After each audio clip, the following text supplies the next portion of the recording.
I've always been a believer in the struggles men have in their minds, and I've always spoke about it, and I've suffered with them myself. And this is one of the things when I say like depression isn't real, people say, oh, you don't understand. Let me counter that argument by saying I understand very well.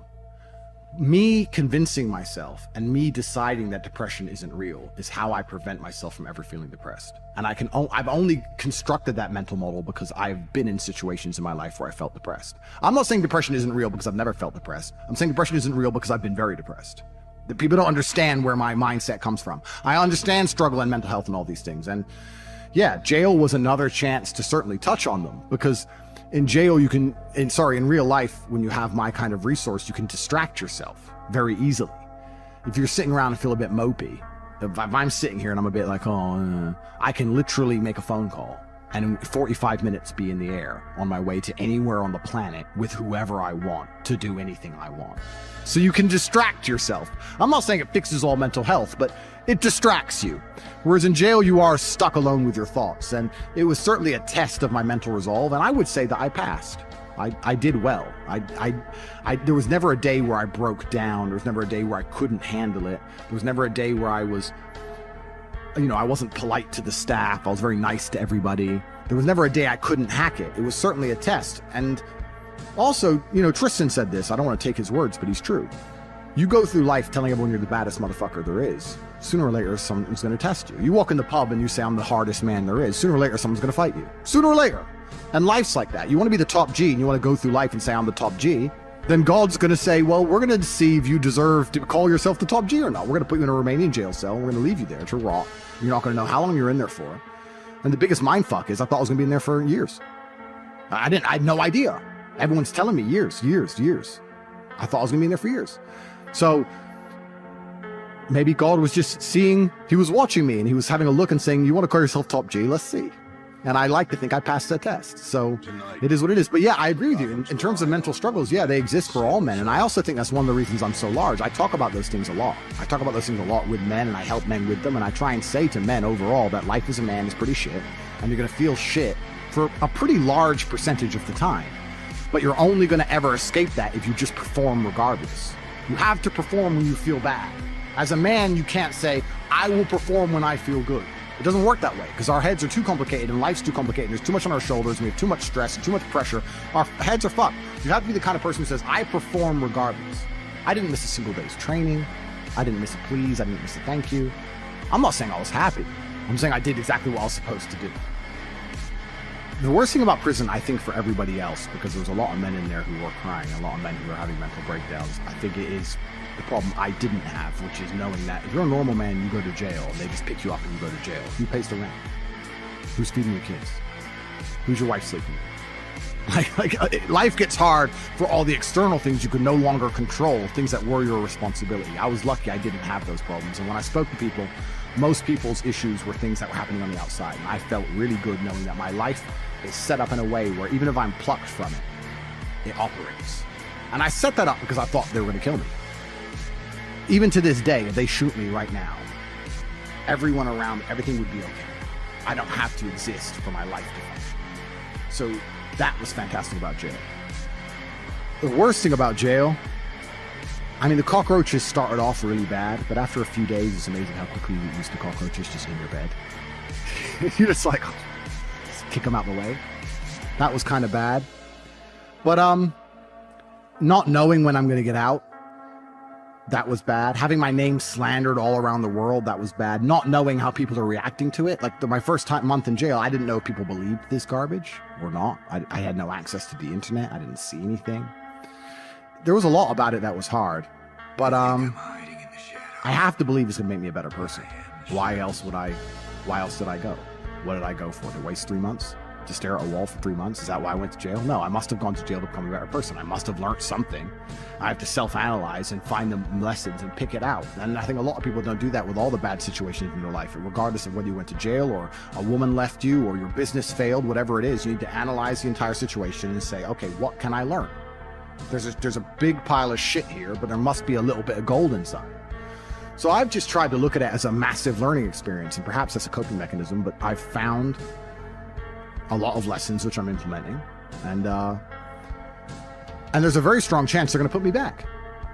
Not because I'm guilty, because I haven't done anything wrong, but because I'm currently in the middle of a judicial system. I'm in the judicial system of a country. I don't truly understand the language. I don't understand the judicial system. I don't understand the charges against me. I don't understand how any of this can be legal.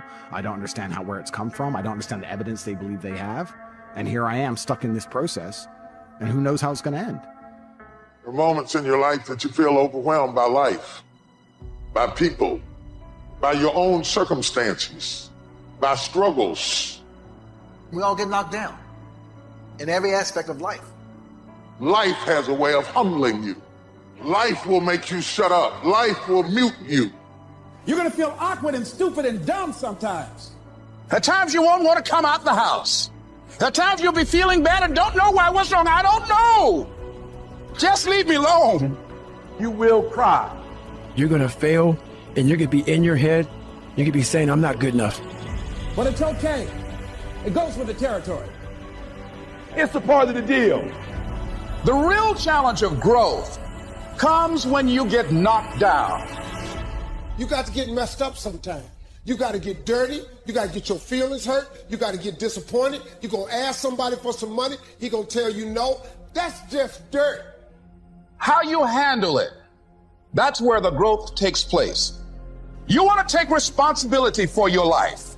I got me here, I can get me out of this. If somebody came and knocked you down, there ain't nothing you can do about it. But if I come back a week later and you're still on the ground, we got a problem. You can decide that you're going to change, that you're not going to be a wimp. The way you were born, what happened to you is not your fault. But doggone it, you still on the ground after 20 years? See, you get tripped out because you got dirt on you. But you need dirt on you to develop. If you get knocked down, there's nothing you can do about it. But getting back up has every single thing to do with you. Don't you give up on your dream. Don't you do it. Don't you do it. Don't you do it. See, you get mad when haters come your way. You get mad because you get a setback. You get mad because they talking about you. That's dirt. You are not the only person that's been through a divorce, boo. Get over it. You're not the first one they let go of. You won't be the last one. The question is, what you gonna do about it? I'm not going to be a volunteer victim.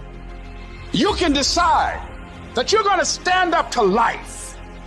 I just need you to identify what your pain is, and then I need you to ask yourself what you're going to do about it. And maybe you've been knocked down in your life, and it seems like, hey, the fight is over. It is not over unless you quit.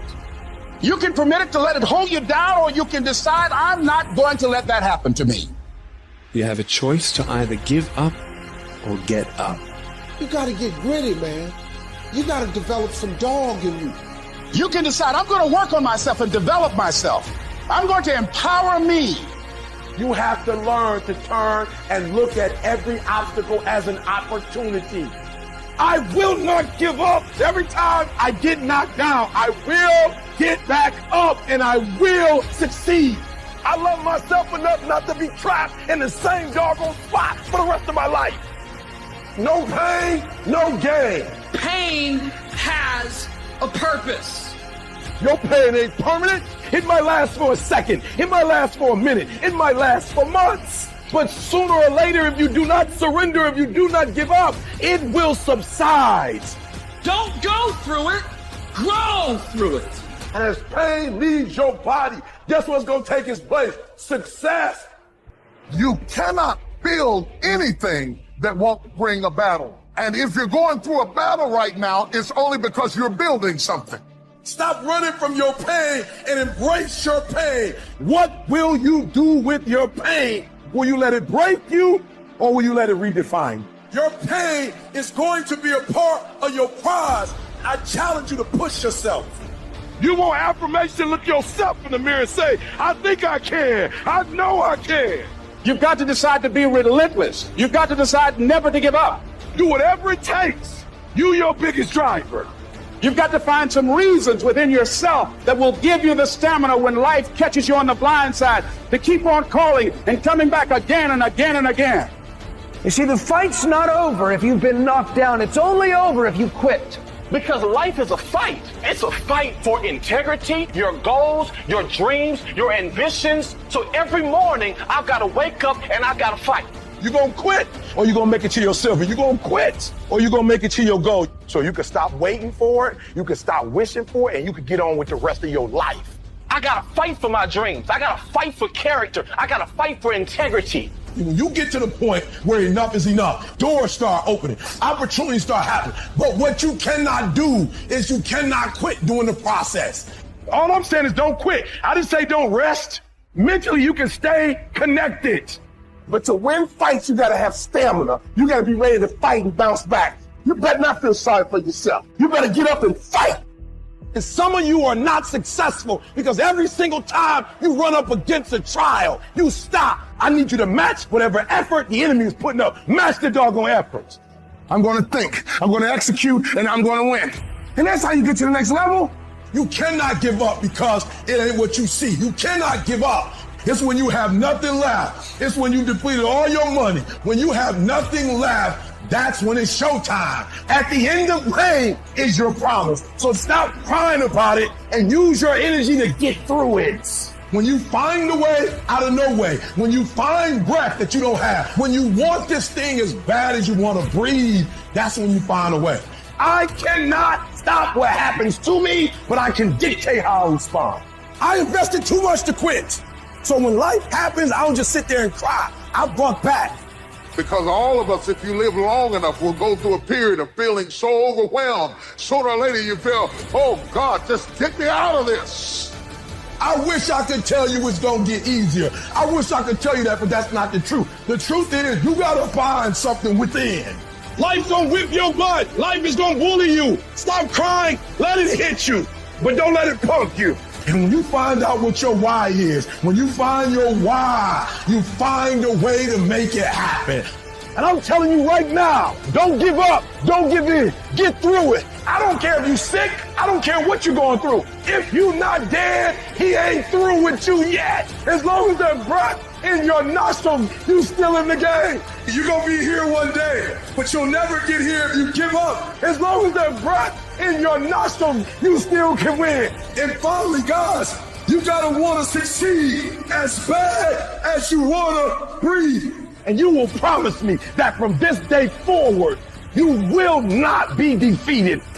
Somebody holler, I'm not dead yet. Don't count me out. I may be sick, I may be crazy, I may be confused, but I'm not dead yet. Some people live in the cemetery of their failures. And I want to say to somebody who's fallen, or everybody hates you, and everybody walked away from you, don't live where they left you. Nudge somebody and tell them I will not die here. Whatever it takes for me to get out, I gotta get out of here. I will not die on drugs. I will not die in depression. I will not die where you met me.